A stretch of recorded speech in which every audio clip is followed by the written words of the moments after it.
Welcome to Shekhar Guragala YouTube channel. ఈరోజు Telangana constable సంబంధించి prelims qualify కావడం కోసం టాప్ సబ్జెక్టులలో భాగంగా వన్ ఆఫ్ ద సబ్జెక్ట్ వచ్చేసి తెలంగాణ హిస్టరీ. ఈ తెలంగాణ హిస్టరీలో మనం ఏ చాప్టర్స్ ఫోకస్ చేయాలి, ఆ ఫోకస్ చేసే క్రమంలో ఆ పర్టికులర్ చాప్టర్లో ఏ అంశాలను మనం ఎక్కువ ఫోకస్ చేస్తే తెలంగాణ హిస్టరీ నుంచి మనం ఎక్కువ స్కోర్ చేయొద్దు డిస్కస్ చేద్దాం. తెలంగాణ హిస్టరీ టోటల్గా ప్రిలిమ్స్, ఇది ప్రిలిమ్స్ టార్గెట్.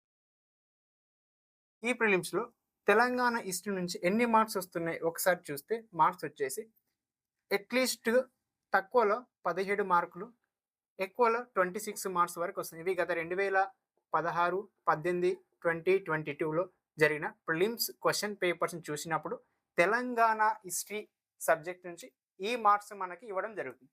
వీటిలో మెయిన్గా ఏ చాప్టర్స్ ఫోకస్ చేయాలి అంటే సిఫా భాగం, అంటే ఒక 60% ప్లస్ క్వశ్చన్స్ ఏ చాప్టర్స్ నుంచి వస్తున్నవి అనే అంశాలని మనం ఒకసారి డిస్కస్ చేసే ప్రయత్నం చేస్తే ఆ చాప్టర్స్ వచ్చేసి 1 శాతవాహన, 2 వచ్చేసి కాకతీయ, 3 కుతుబ్ షాహీలు, 4 నిజాం.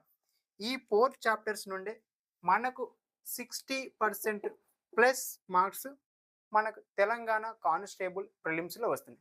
మరి ఈ చాప్టర్స్ మాత్రమే చదివితే సరిపోతుందా అంటే ఈ చాప్టర్స్ చదివే క్రమంలో ఏ అంశాలు చదవాలనేది డిస్కస్ చేద్దాం. రిమైనింగ్ ఈ చాప్టర్స్ కాకుండా రిమైనింగ్ మిగిలిపోయిన ఏవైతే విష్ణు కుండీలు కానీ విక్షాకులు, ఈ చాప్టర్స్ని మనం ఎప్పుడు చదవాలంటే ఈ మేజర్ చాప్టర్స్ ఎప్పుడైతే కంప్లీట్ చేసుకుంటావో ఆ తర్వాత రిమైనింగ్ మిగిలిపోయిన 1 మార్క్స్ వచ్చే ఈ చాప్టర్స్ని మనం నెక్స్ట్ చూసుకుంటే సరిపోతుంది. మేజర్గా మనం ఈ టైంలో ప్రిలిమ్స్ క్వాలిఫై కావడానికి టార్గెట్ చేయాల్సిన తెలంగాణ హిస్టరీలో మెయిన్ చాప్టర్స్ని డిస్కస్ చేద్దాం. ఇవి ఈ 4 చాప్టర్స్లో మనం కల్చర్ పార్ట్ని ఎక్కువ చూడాలి. ఆ కల్చర్ పార్ట్లో భాగంగా 1 by 1 డిస్కస్ చేద్దాం. ఇది తెలంగాణ హిస్టరీ అన్నాం కదా. వీటిలో ఈ చదివే క్రమంలో ఈ చాప్టర్ని మొదటగా వీళ్ళు సామంతులు. ఇప్పుడు కాకతీయులు ఉన్నారు. కాకతీయులు రాజ్యాన్ని సామ్రాజ్యంగా నిర్మించక ముందు ఎవరికి సామంతులుగా ఉన్నారు అనేది ఒక క్వశ్చన్ వస్తుంది. అంటే ఇదే క్వశ్చన్ చూసుకోవాలి. నెక్స్ట్ వచ్చేసి అధికార భాష. ఇప్పుడు శాతవాహనుల యొక్క అధికార భాష ఏది వినియోగించారని ఒకటి చూసుకోవాలి. నెక్స్ట్ వచ్చేసి ఈ కుతుబ్ షాహీలు, ఈ కాకతీయులు, ఈ శాతవాహనులు ఏ అధికార చిహ్నాన్ని కలిగి ఉన్నారు అంటే కాకతీయుల యొక్క అధికార చిహ్నం ఏంటి, అదేవిధంగా శాతవాహనుల అధికార చిహ్నం ఏంటి అనే అంశాలను చూసుకోవాలి. రిమైనింగ్ వచ్చేసి ఏం చూడాలి అంటే ఈ చాప్టర్ని చదివేటప్పుడు మనం శాతవాహనులు స్టార్ట్ చేస్తే శాతవాహనుల గురించి ఫస్ట్ రాజకీయ చరిత్ర చదువు. అంటే మొదటి శాతకర్ణి ఏ యుద్ధం చేశాడు, 2వ శాతకర్ణి ఏ యుద్ధం చేశాడు, ఎన్ని యుద్ధాలు చేశాడు అంటే ఆ రాజకీయ హిస్టరీ చదువుతున్నాం. అందులో మనకి ముందే హిస్టరీ అంటేనే బోరింగ్ సబ్జెక్ట్. ఆ బోరింగ్లో మళ్ళీ వీటి గురించి చదివితే మనం ఇంకా బోరింగ్గా ఉంటుంది. అయితే గత ప్రిలిమ్స్ క్వశ్చన్స్ పేపర్స్ అన్ని చూస్తే ఈ తెలంగాణ హిస్టరీ నుంచి ఈ రాజుల చరిత్ర, రాజకీయ యుద్ధాల గురించి అస్సలు కూడా బిట్టుపడట్లేదు. ఏదో వస్తే 1 or 2 క్వశ్చన్స్ వస్తున్నాయి, కానీ మ్యాక్సిమం 99% ఈ రాజుల యుద్ధాల గురించి పెద్ద ఫోకస్ చేసి క్వశ్చన్స్ వేయట్లేదు. మొత్తం తెలంగాణ హిస్టరీ ఇచ్చేటప్పుడు ఆర్థిక సామాజిక అంశాలపైన ఫోకస్ చేస్తూ ప్రశ్నలు ఇస్తున్నట్లుగా మనం అర్థం చేసుకోవాలి. అందులో భాగంగానే మనం శాతవాహనులు, కాకతీయులు, కుతుబ్ షాహీలు చదివేటప్పుడు ఎప్పుడు కూడా వాళ్ళు చేసిన యుద్ధాలు వాటిపైన ఫోకస్ చేయకుండా రిమైనింగ్ వాటిపైన ఫోకస్ చేయాలి. అందులో భాగంగా ఏంటి అంటే 1 శాసనాలు, బిరుదులు. ఇప్పుడు ఈ శాసనాల అంశానికి వచ్చేస్తే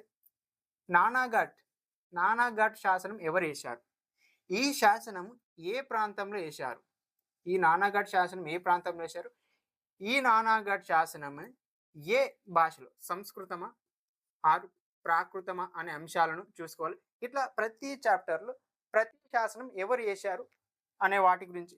నెక్స్ట్ బిరుదులు వచ్చేసి అదేవిధంగా రుద్రమదేవికి ఉన్న బిరుదు ఏమిటి, 2వ శాతకర్ణికి ఉన్న బిరుదు ఏమిటి అనే అంశాలు, మొదటి శాతకర్ణి ఏ పేరుతో పిలుస్తారు అనే అంశాలని బిరుదులు చూసుకుంటే బిరుదుల నుంచి 1 మార్క్ పక్కా వస్తుంది. అన్నిటి నుంచి శాసనాల నుంచి 1 to 2 మార్క్స్ వస్తున్నవి.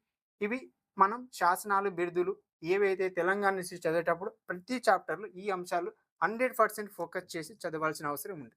నెక్స్ట్ టాపిక్ వచ్చేసి గ్రంథాలు.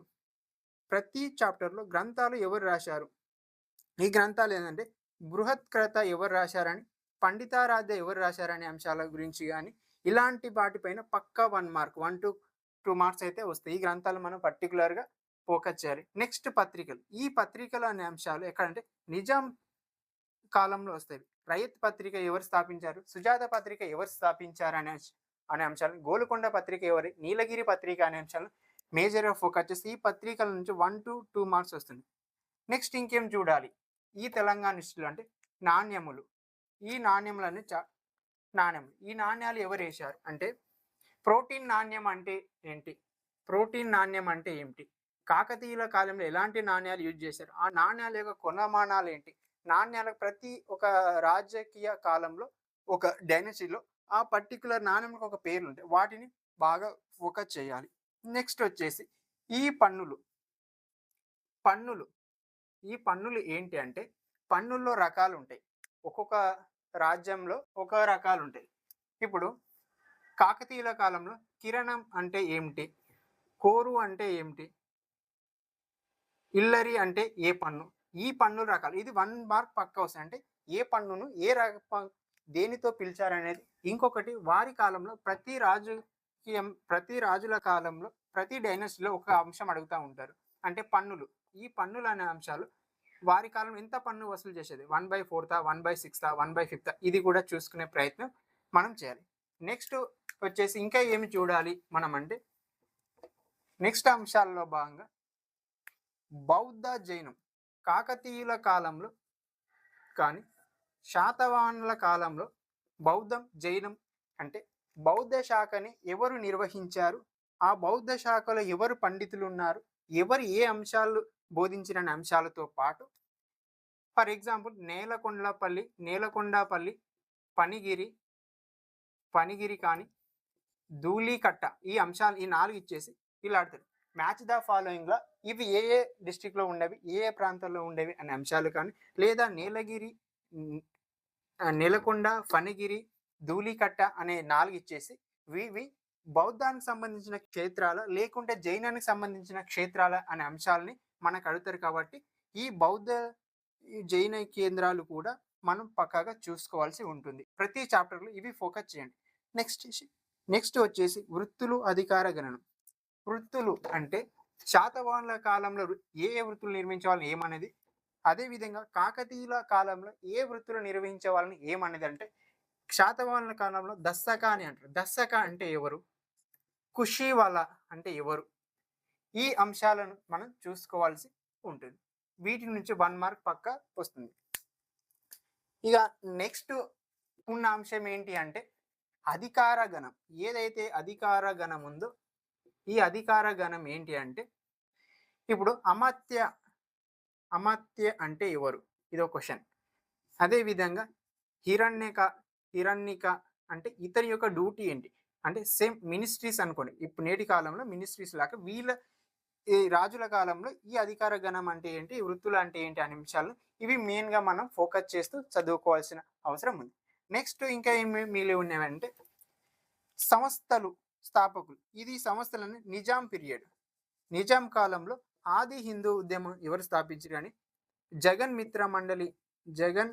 మిత్ర మండలి ఎవరు స్థాపించారు అనే అంశాలని, అదేవిధంగా విజ్ఞాన చంద్రిక ఇలాంటి అంశాలని, ఈ అంశాలు చంద రైల్వే ఉద్యమం ఇలాంటి వాటిని ఎవరు ఏ సంస్థలు స్థాపించారు అనే అంశాలను ఫోకస్ చేస్తే వీటిపై నుండి కూడా 1 to 2 మార్క్స్ మనకి మార్క్స్ వస్తున్నాయి.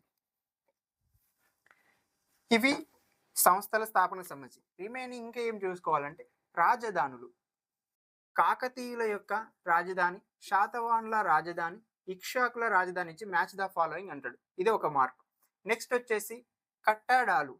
ఈ కట్టడాలు అనే అంశాలలో ఏ రాజు ఏం కట్టించాడు, కాకతీయుల 1000 స్తంభాల గుడి ఏ రాజు కాలం నిర్మించబడింది, ఏ ప్రదేశంలో నిర్మించారు అనేది, అదేవిధంగా పిల్లల మరి దేవాలయాలు వంటివి, రామప్ప దేవాలయం వంటి వాటిని కట్టడాలు.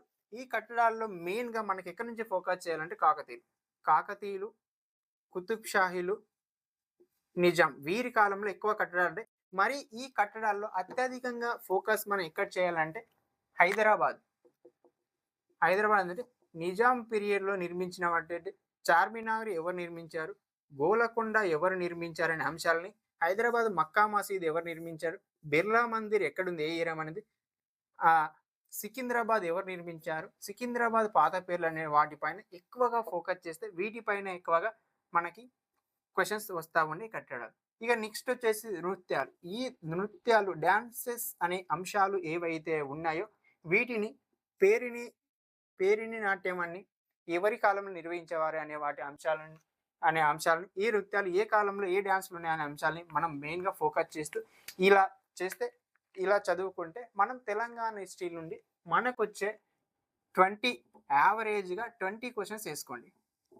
గత 3 ప్రిలిమ్స్ ప్రశ్నపత్రాలను పరిశీలిస్తే మనకు యావరేజ్గా 20 మార్క్స్ వస్తున్నాయని అర్థమవుతుంది. ఈ 20లో మనకు ఎక్కువ స్కోర్ చేయాలంటే ఈ సబ్జెక్ట్లో ఈ చాప్టర్ చదువుతూనే ఈ అంశాలను మెయిన్గా ఫోకస్ చేసి చదివితే మీరు 20లో కనీసం ఒక 15 నుండి 16 మార్క్స్ చేయడానికి అవకాశం ఉంటుంది.